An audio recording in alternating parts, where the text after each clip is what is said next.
আনাসকে দ্বীনের জ্ঞান দাও। সবচেয়ে বড় একজন ফকিহ ছিলেন এই হযরত আনাস। জোরগণ সুবহানাল্লাহ। আল্লাহ তাআলা জ্ঞান দিয়েছেন, আবার মালও দিয়েছেন, সম্পদ দিয়েছেন, সন্তান দিয়েছেন। ওই সময়ের সবচেয়ে ধনীদের একজন ছিলেন হযরত আনাস। শুধু তাই না, আল্লাহ নবী দোয়া করেছেন আনাসের জন্য, আল্লাহ তুমি আনাসের সম্পদ আর সন্তান বাড়ায় দাও। আবার আল্লাহ রাব্বুল আলামিন আনাসকে 80 জোড়া ছেলে মেয়ে দিলেন। সুবহানাল্লাহ। বরকত দিয়েছে কে? এই সে আনাস নবীকে এত ভালোবাসতেন আমার ভাইয়ারা। এই আনাস রাদিয়াল্লাহু তাআলা দুনিয়া থেকে যখন চলে যায়, সাহাবীদেরকে ডাকলেন, ও আমার সাহাবীরা, আমাকে যখন কবরে দিবা, আল্লাহ নবীর দেয়া লাঠিটা আমার কবরে দিয়ে দিবা। আল্লাহ নবী আমাকে একটু দাড়ি মোবারক দিয়েছিলেন। ও সাহাবীরা, ওই দাড়ি মোবারকটুকু আমার জিহ্বার নিচে দিয়ে দিবা, যাতে করে আমি কিয়ামতের দিন বলতে পারি, ও আল্লাহ নবী, আপনি আসার পর আমি আপনাকে ভুলি নাই, আপনার দাড়ি মোবারক আমার জিহ্বার তলে করে নিয়ে এসেছি। সুবহানাল্লাহ। কবুল করার মালিক কে? ও আমার ভাই, সেই নবী মুহাম্মদ সাল্লাল্লাহু এই নবী, আরে এত বরকতের নবী। আবার আল্লাহ রাব্বুল আলামিন এই নবীকে মুহাব্বত না করলে ঈমানদার হওয়া যাবে? আল্লাহ নবী সাহাবী হযরত আনাস বলেন, লা ইউমিনু আহাদুকুম হাত্তা আকুনা হাব্বা ইলাইহি মিন ওয়ালিদিহি ওয়া ওয়ালাদিহি ওয়ান নাসি আজমাইন। যতক্ষণ পর্যন্ত তোমরা ওই নবীকে মহব্বত না করবে আর নিজের ছেলে মেয়ে পরিজন থেকে ভালো না বাসবে, আমার আল্লাহ নবী বলেন ততক্ষণ পর্যন্ত মুমিন হওয়া যাবে। আরো জোরে বলেন, যাবে। কেউ যদি এই নবীর নাম মুখে নেয় 10টা গুনাহ মাফ হয়ে যায়। আর সুবহানাল্লাহ। কেউ যদি নবীর নামটা বলে মুহাম্মদ সাল্লাল্লাহু, আল্লাহ নবী বলেছেন আমার আল্লাহ রাব্বুল আলামিন ওই বরকতে আমলনামা থেকে 10টা গুনাহ মাফ করে দেয়। নবী বললেন শুধু তাই না, কেউ যদি সালাম জানায় এই শরীফপুর থেকে, কেউ যদি বলে মুহাম্মদ সাল্লাল্লাহু আলাইহি সাল্লাম, সঙ্গে সঙ্গে ফেরেশতারা ওই নবীর কবরের কাছে নিয়ে যায়। সুবহানাল্লাহ। নবীজি সঙ্গে সঙ্গে জবাব দিয়ে দেন, সুবহান। এই জন্য আমার ভাইরা নবীকে মহব্বত করা লাগবে।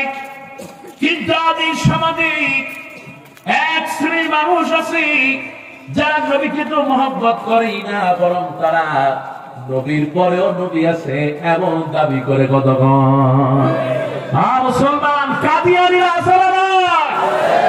এই কাদিয়ানীদের সাথে মুসলমানদের কোন সম্পর্ক? মুসলমান আরো জোরে বলেন, সম্পর্ক। এই যে কিছু কোম্পানি আছে, আপনারাই খান, প্রাণ আছে না নাই? জন্মের খাওয়া খান, প্রাণের পানি, প্রাণের দুধ, নাম দিছে প্রাণ, আসলে কত কত কম। কাদিয়ানীদের যত প্রাণ বাংলাদেশে আছে সবগুলো বয়কট করতে হবে, কোন সন্দেহ? কাদিয়ানীরা কাফের, রাষ্ট্রীয়ভাবে ঘোষণা দিতে হবে। কথা বলা ঠিক কিনা? কিন্তু আমার দেশে কিছু মানুষ আছে যারা চায় যে আমরা মদিনার ইসলাম কায়েম করতে চাই, মদিনার ইসলাম কায়েম করবে, অথচ নিজেদের মুখে নবীর সুন্নাত দাড়ি মোবারক নাই। কথা বলা ঠিক কিনা? জবান থেকে বাইর করা গেল না কাদিয়ানীরা কাফের, এ কথা তাদের বলতে কষ্ট হয়। বলে এটা নাকি আইনের ভাষা নয়। আমার বাংলাদেশে যারা আইনের কথা বলে, কারারে হাইকোর্ট দেখায়, তারা জাতির দুশ্মন। কথা বলা ঠিক কিনা?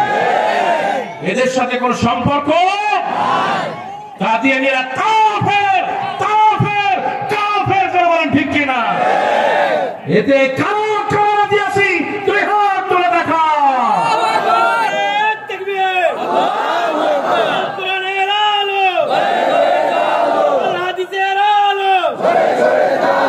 ইসলামের শত্রুরা কাদিয়ানীরা কাফের।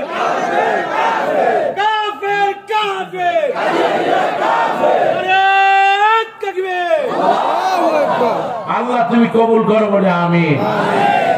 ইনশাআল্লাহ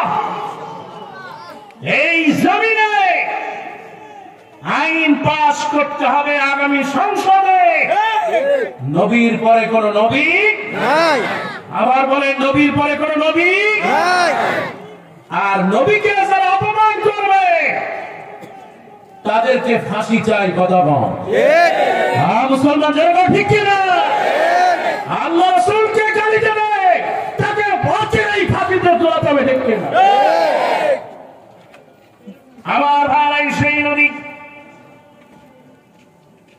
রাহমাতুল লিল আলামিন নবী মুহাম্মদুর রাসূলুল্লাহ সাল্লাল্লাহু আলাইহি ওয়াসাল্লাম, এই সেই নবী হারে নবীকে মানুষেরা ভালোবাসত। মসজিদে নববীর ভিতরে আর আমি যখন গেলাম, মসজিদে নববীর ভিতরে একটা জায়গা আছে, রাউদাতুম মির রিয়াদুল জান্নাহ। আমার আল্লাহ রাব্বুল আলামিন জান্নাত থেকে একটু জায়গা এই পৃথিবীতে দিয়েছেন, এই মসজিদে নববীতে। সুবহানাল্লাহ। এই সে রাউদাতুম মির রিয়াদুল জান্নাহ।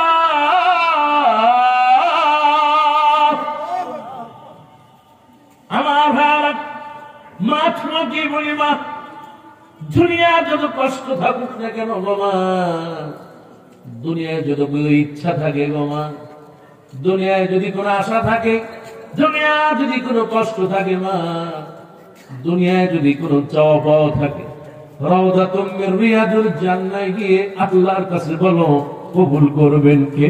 আল্লাহ। রাউদাতুম মির রিয়াদুল জান্নাহ। আর আমরা শেষ করে যখন মদিনায় গেলাম, রাউদাতুম মির রিয়াদুল জান্নাহ ঢোকার সুযোগ পেলাম, নবীদের স্মৃতিগুলো যেন হৃদয়ে বেজে উঠল। সারা জীবন তো শুধু পড়লাম আল্লাহ নবীর ঘটনাগুলো পড়লাম। আল ইসহাবা সাহাবীদের জীবনী, আল ইসহাবা ফি তামাইয়ুস সাহাবা, সিরাতুন নবী সাল্লাল্লাহু আলাইহি ওয়াসাল্লাম, আল্লাহ নবীর সিরাতের উপরে অসংখ্য কিতাব পড়েছি। সরাসরি যখন দেখলাম চোখের পানি আর ধরে রাখতে পারলাম না। এই সেই রাউদাতুম মির রিয়াদুল জান্নাহ, আল্লাহ নবীর পাশে একটা মিম্বার, ওই মিম্বারের উপরে দাঁড়ায় খুতবা দিতেন। এই মসজিদে নববী যখন প্রথম তৈরি হয় মিম্বার ছিল না। আল্লাহ নবী রাহমাতুল লিল আলামিন একটা খেজুর গাছের সাথে হেলান দিয়ে খুতবা দিতেন। নবীজি যখন হেলান দিতেন, ওই খেজুর গাছটা মহব্বত আর ভালোবাসা অনুভব করত। আল্লাহ নবীকে এত ভালোবাসা বাসতেন, হারে বনের পশুর আল্লাহ নবীকে ভালোবাসত, গাছের আল্লাহ নবীকে ভালোবাসত। রাস্তা দিয়ে আল্লাহ নবী হেঁটে যেতেন, গাছগুলো যেন নবীর জন্য আস্তে করে বিনয়ী হয়ে। এই সেই নবী রাহমাতুল লিল আলামিন, হারে নবীজি যখন খুতবা দিচ্ছিলেন, জুমার খুতবা শেষে একজন মা আসলেন, বলেন ইয়া রাসূলুল্লাহ, ও আল্লাহ নবী, আপনাকে আমি একটা কাঠের মিম্বার হাদিয়া দিতে চাই। আল্লাহ নবী বললেন, হাদিয়া দেওয়া সুন্নাত, নেওয়া সুন্নাত। আমি নবী সাদাকা গ্রহণ করি না, কিন্তু যদি কেউ হাদিয়া দেয় নিতে কোনো আপত্তি নেই। মহিলা বলেন, ইয়া রাসূলুল্লাহ, আমি একটা কাঠ দিয়া মিম্বার বানায় আপনাকে দিতে চাই। আল্লাহ নবী পছন্দ করলেন, আল্লাহ নবী অনুমতি দিলেন।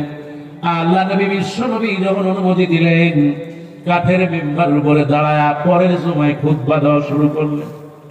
আল্লাহ নবী খুতবা দিচ্ছিলেন, আর যেন পাশ থেকে কান্নার আওয়াজ আসতেছে। কে কাঁদে? সাহাবীরা কখনো ডাইনে তাকায়, বামে তাকায়, বাচ্চা শিশুর মতো কাঁদে।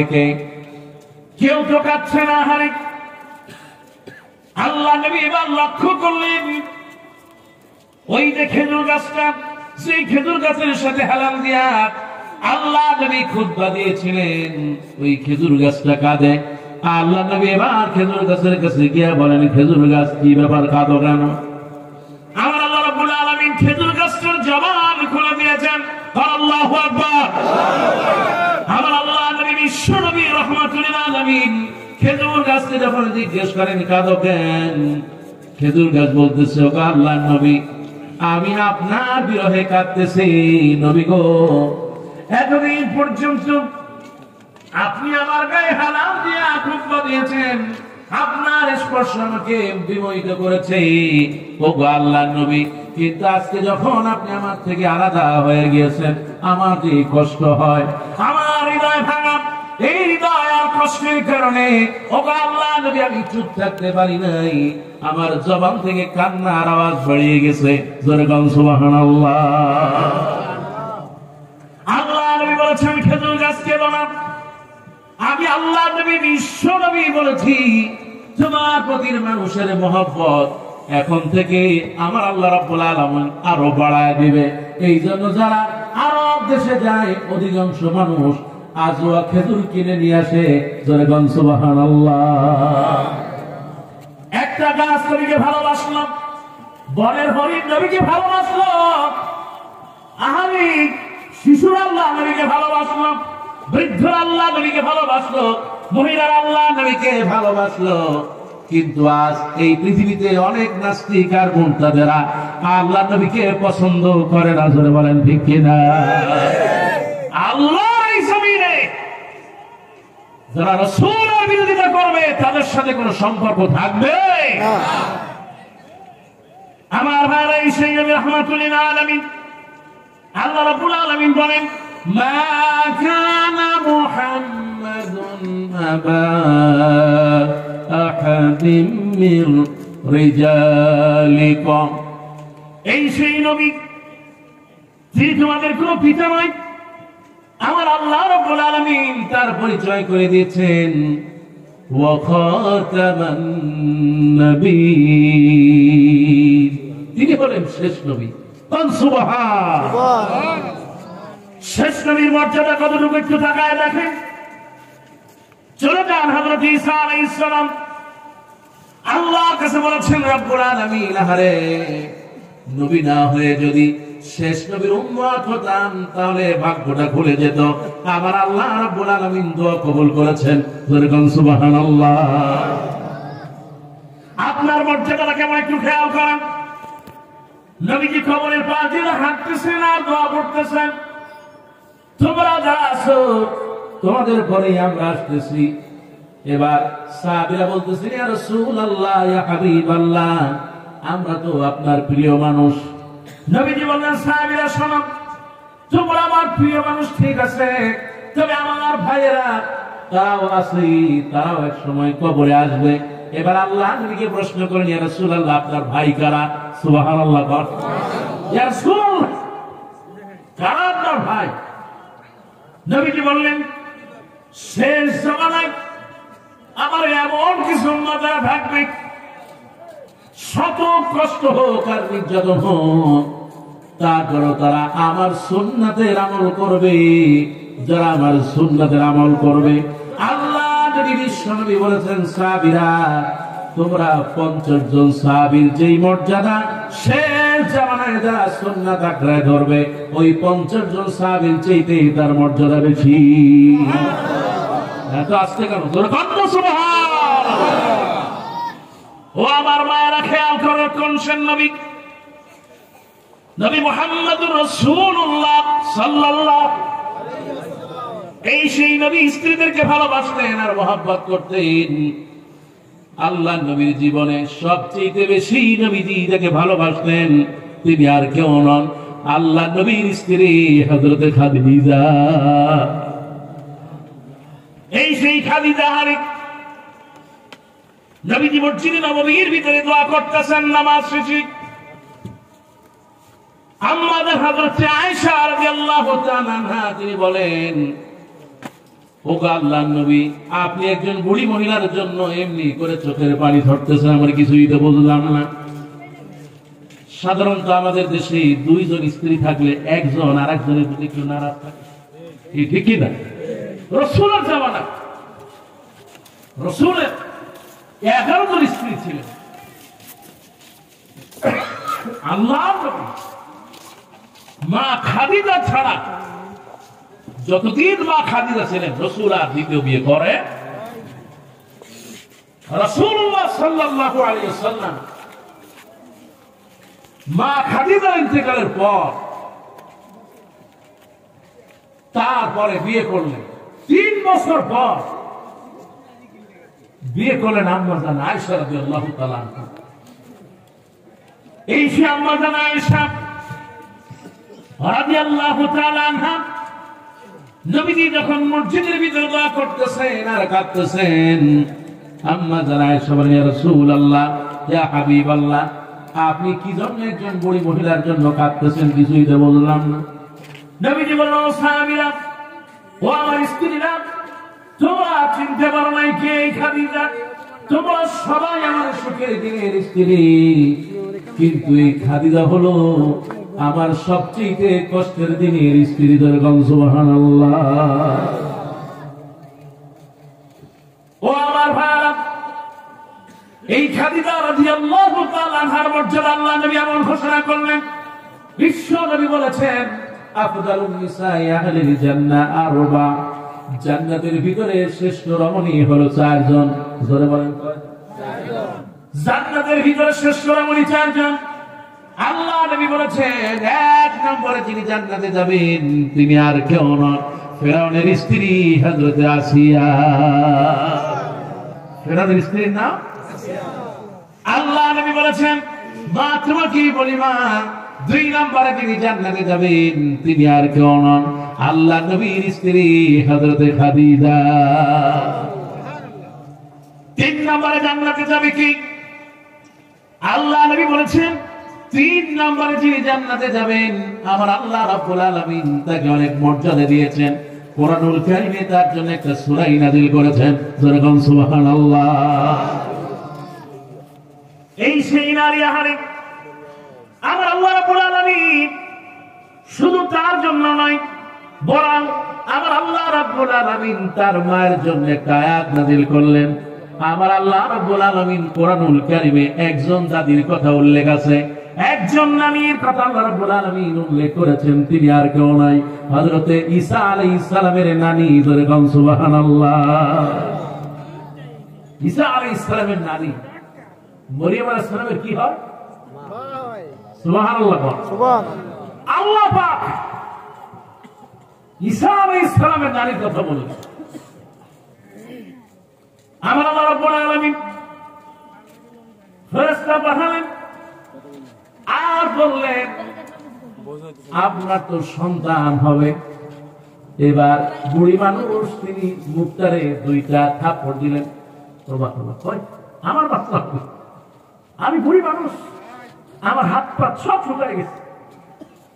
গ্রামে কিছু মহিলা আছে দেখেন, যাদেরকে একটু শরমের কথা বললে তারা কি করে? আস্তাগফিরুল্লাহ, তওবা করো, বলেন। এটা কি সম্ভব নাকি? এখন এগুলা আর নাই। কি আছে এখন? এখন আরো লজ্জা সন্ত্র নাই। বরং বাচ্চা যদি বিয়ের আগে হয়ে যায় তাতেও লজ্জা হয় না। কথা না, ঠিক না?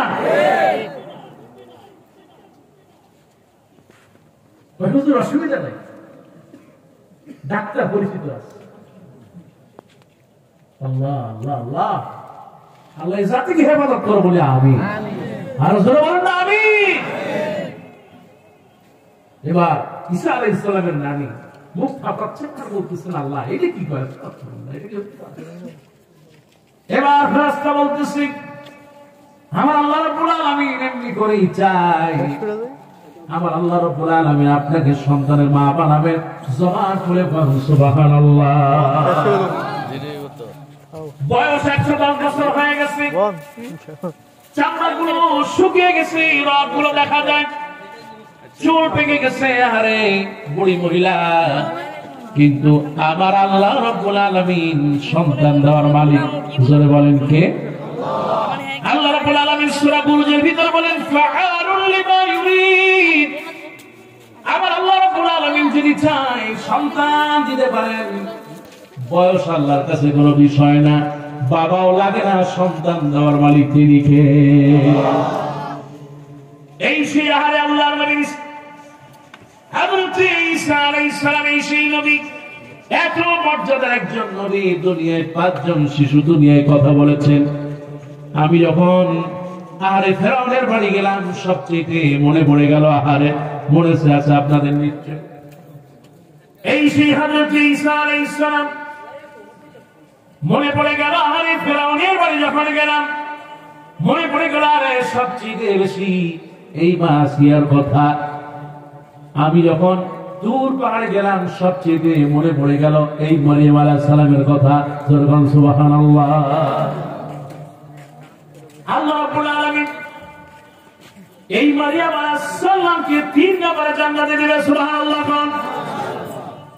আল্লাহ নবী বলেছেন আফদালুন নিসাই আহলিল জান্নাহ বা জান্নাতের ভিতরে শ্রেষ্ঠ রমণী 4 জন। জোরে বলেন কয়জন? 1 নম্বর হলো ফেরাউনের স্ত্রী, 2 নম্বরে খাদিজা, 3 নম্বরে মারিয়াম। কোরআনুল কারীমে আল্লাহ তার পবিত্রতা বর্ণনা করে একটা সূরা নাযিল করেছেন। জোরে বলেন সুবহানাল্লাহ। আমার আল্লাহ নবী বলেছেন 4 নম্বরে যিনি জান্নাতে যাবেন তিনি আর কেউ নন, আল্লাহ নবীর মেয়ে হযরত ফাতেমা। কয়জন? 4 জন। ও আমার মায়েরা, আমার খেয়াল করো বাপ, আল্লাহ নবী মা খাদিজাকে এত ভালোবাসতেন। আরে আজকে আমার মায়েরা একটু অভাবে থাকলে, কষ্ট পেলে স্বামীর বাড়ি থেকে বাবার বাড়ি চলে যায়। আমার আল্লাহ নবী বিশ্ব নবী রাহমাতুল লিল আলামিনের কাছে যখন খাদিজা ইসলাম কবুল করে, তামাম আরবের মধ্যে সবচেয়ে দৈনী মহিলা খাদিজা আল্লাহ নবীকে বললেন, নবী আমাকে পড়ায় দেন লা ইলাহা ইল্লাল্লাহু মুহাম্মাদুর রাসূলুল্লাহ সাল্লাল্লাহু আলাইহি ওয়াসাল্লাম। আল্লাহর নবী কি ইসলাম কবুল করার কারণে খাদিজা বলেন, ইয়া রাসূলুল্লাহ আমার আর কিচ্ছু চাই না, এই সম্পদগুলো সব আপনাকে দিয়ে দিলাম। আল্লাহ নবী সব সম্পদগুলো মানুষের জন্য দান করে দিলেন। সুবহানাল্লাহ। এই সেই খাদিজা দুনিয়া থেকে যখন এই মা খাদিজা চলে যায়, আমার আল্লাহ নবী বিশ্ব নবী তার পাশে। খাদিজা বলতেছেন, ইয়া রাসূলুল্লাহ, ইয়া হাবিবাল্লাহ, আপনি একটু বসেন, আমি কিচ্ছু চাই না। দুনিয়া থেকে যাওয়ার পর কবর দিয়ে সবাই যখন চলে যাবে, আপনি নবী আমার কবরের পাশ থেকে যাবেন, আপনি আমার কবরের পাশে বসবেন। সওয়াব কেমনে হবে আমি তো জানি না, কেমনে সওয়াব জবাব দেব আমার তো জানা নাই। আমার কবরের সওয়াল জবাব শেষ না হওয়া পর্যন্ত আপনি নবী আমাকে ছেড়ে যাবেন না, একটু ওয়াদা নেন। আল্লাহ নবী বললেন, ও খাদিজা, আমার আল্লাহ রাব্বুল আলামিন তোমাকে শুধু মাফ করেন নাই, আমার আল্লাহ রাব্বুল আলামিন জান্নাতে তোমার জন্য একটা ঘর বানায় রেখেছে। একটু জোরে বলুন সুবহানাল্লাহ। মা খাদিজা এমন একজন মা, আরে পাহাড়ে বেয়ে বেয়ে উঠতেছে, হাতে একটা বাটি, জিবরাইল হাজির, বলতেছে, ইয়া রাসূলুল্লাহ একটু তাকান, ওই যে খাদিজা আসতেছে। সুবহানাল্লাহ। তার হাতে একটা বাটি, তার মধ্যে কিছু রুটি আর কিছু ডাল। যখন খাদিজা আসবে আপনি বলবেন, আল্লাহ পাক এই খাদিজাকে সালাম দিয়েছে। সালাম দিয়েছেন কে? আল্লাহ। মুসলমান জোরে বলো কে? আর আজকে আমাদের মা বোনরা রাস্তা দিয়ে গেলে শয়তানও সালাম দেয় না, ভয় পায়। কথা বলতে কি না? মেয়েদের যে চেহারা, শয়তানও কয় আল্লাহ এত বড় শয়তান হইল কেমন? এলাকায় গার্মেন্টস কোম্পানি, গার্মেন্টস অনেক বেশি।